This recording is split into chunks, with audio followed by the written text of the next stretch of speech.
పూజల నుంచి వంటల దాకా అన్నింటా వాళ్లదే పైచేయి. రంగురంగుల దుస్తులైన ఊరేగింపులైన వాళ్ల వలనే ప్రత్యేక కళ సంతరించుకుంటాయి. కానీ ఉమ్మడి కడప జిల్లాలోని ఒక ఊళ్ళో మాత్రం అక్కడి పండుగ మగవాళ్లకు మాత్రమే. ఆడవాళ్లు దూరంగా ఉండిపోవాల్సిందే.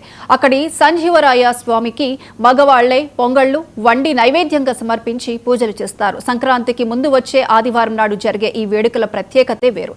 అదేంటో నేరుగా అక్కడికి వెళ్లి చూసొద్దాం.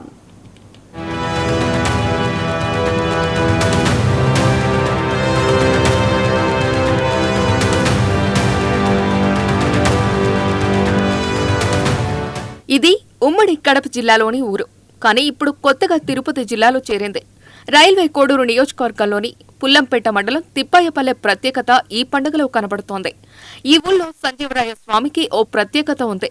సంజీవరాయుడికి విగ్రహ రూపం ఉండదు. కేవలం నిలబడి ఉన్న రాతి బండ మీద చెక్కిన బీజాక్షరాలనే సంజీవరాయుడిగా భావించి ప్రజలు కొలుస్తారు.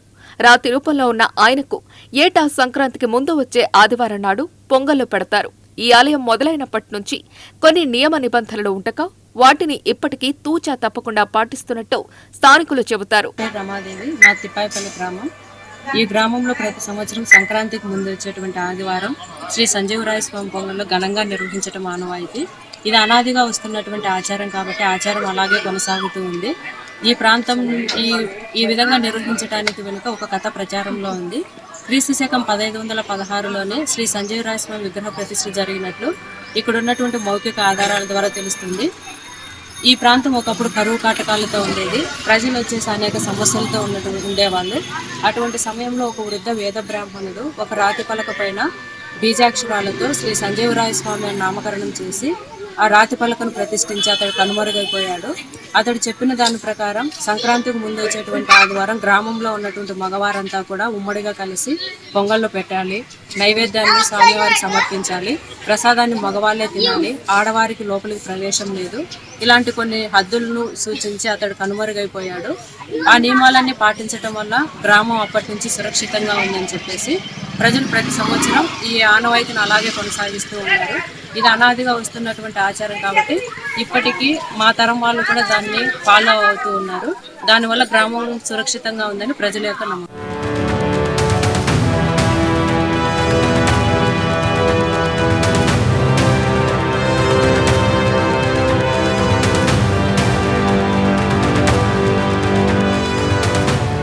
ఈ సంజీవరాయ స్వామి ఆలయంలో మగవాళ్లే పొంగలు పెట్టడం ఆనవాయితీ.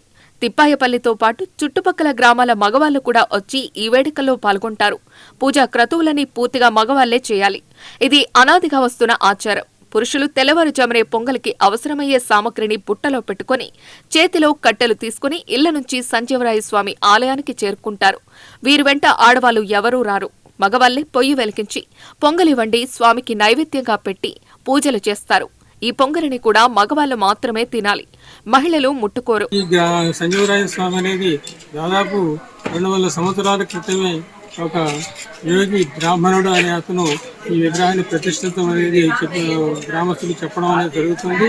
అప్పటి నుంచి కూడా ఎంతో భక్తి శ్రద్ధలతో కేవలం మగవారు మాత్రమే ఈ యొక్క సంజీవరాయ స్వామి ఉత్సవాల్లో పాల్గొని ఆ దేవునికి పొంగలు సమర్పించడం కానీ నైవేద్యం సమర్పించడం కానీ అన్నీ కూడా కేవలం మగవారు మాత్రమే చేయడం అనేది ఆనవాయితీ. కూడా ఆడవారు ఎవరు కూడా ఆ యొక్క దేవుని దగ్గరికి వెళ్ళడం అనేది జరగదు. దూరం నుంచే దేవుని దర్శనం చేసుకుని వాళ్ళ యొక్క ప్రసాదం చేసుకుంటూ ఉంటుంది.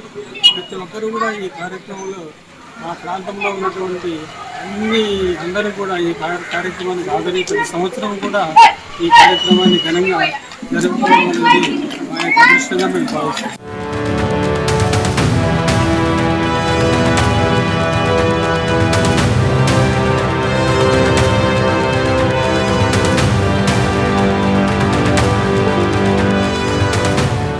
మహిళలు ఆలయం బయటే ఉండిపోతారు.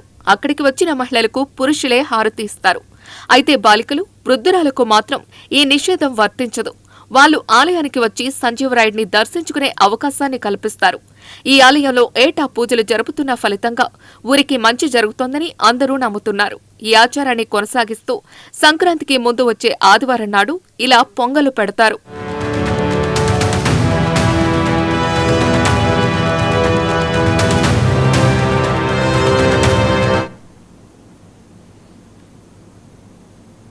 రైట్, ఇవి bulletin updates. Keep watching 99 TV.